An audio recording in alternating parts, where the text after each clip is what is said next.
Today is Sunday, December 28th. This is a 1965-1966 Cadillac DeVille tilt and telescopic steering column. This is a level 5 restoration for my friend Doc in Houston, Texas. The unit has been completely disassembled. This is video number 7 out of a multi-video set.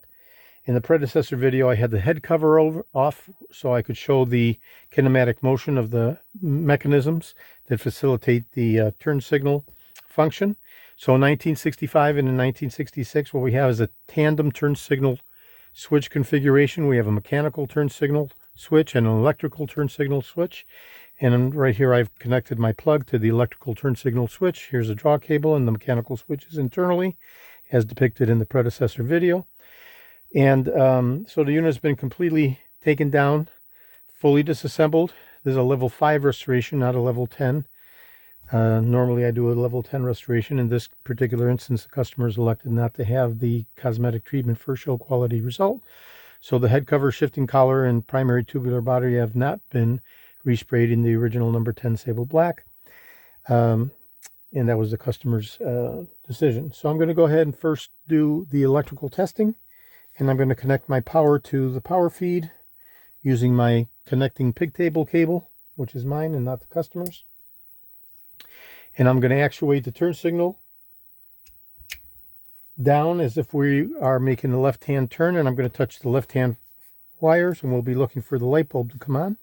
So left-hand front, left-hand rear, left-hand front, left-hand rear. If I touch the right-hand cables, nothing happens because we're in left-hand mode. So left-hand front, left-hand rear. Now I'm going to go ahead and I'm going to turn the shaft as if we were completing a turn. And we'll be looking for the turn signal to go back to the neutral position. Okay, now I'm going to go ahead and we're going to be testing for a right-hand turn. Let me reconnect my power cable, which had fallen off. Okay, and I'll move the lever upwardly, indicative of a right-hand turn. And we'll be looking for, again, for the light bulb to come on. So right-hand front, right-hand rear, right-hand front, right-hand rear, and if I touch the left wires, nothing happens because we're in right-hand mode. Sorry, wrong wire. Left is right. Yep. Left is right there. So when I touch the left wires, nothing happens because we're in right-hand mode. Right front, right rear. Right front, right rear. When I touch the left, nothing happens because we're in right-hand mode. Right front, right rear. Right front, right rear.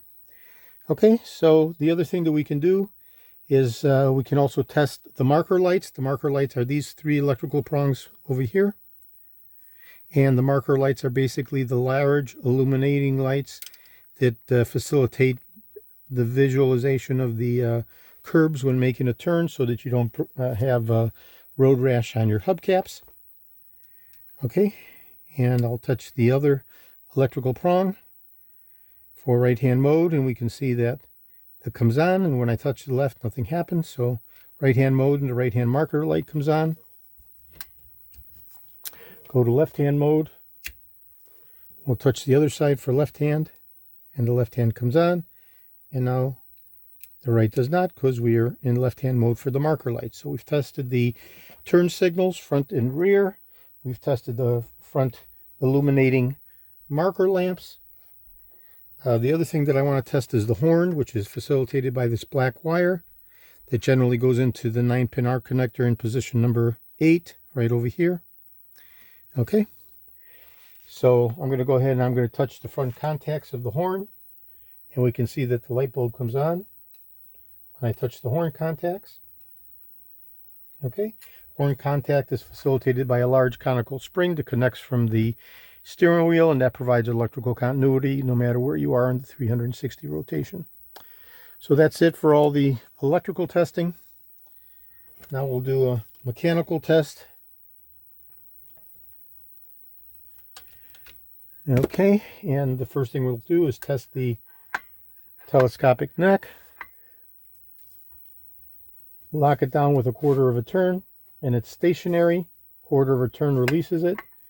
And has infinite movement, 3.5 inches of travel. Tie it down 1/4 of a turn, and it's fixably constrained in place. Okay, The next thing we're going to do is the tilt feature. We have 5 degrees of freedom. This is full up, partial up,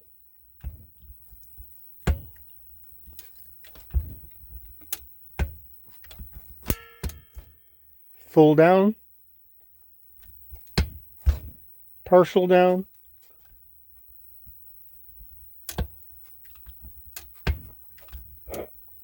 and back to neutral. Okay, so we've tested the 5 degrees of freedom for the tilting head. We've tested the infinite movement of the telescopic neck. We've tested the automatic cancellation back to neutral vis-a-vis the cancellation cam. And we've tested all of the electricals, turn signals, front and rear, as well as the illuminating marker lights, as well as the horn. So that's this will be shipping out to my friend Doc as soon as I get his okay to ship, reply confirmation. This is George in Florida. I have over 375,000 original vintage parts from 1959 through 1976, all the way through 78 for the Eldorados.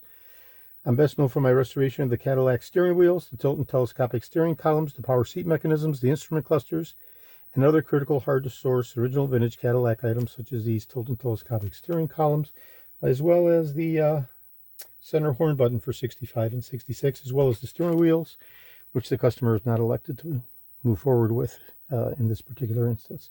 Okay, today is Sunday, December 28th. This is Eldorado George in Florida. Thank you very kindly.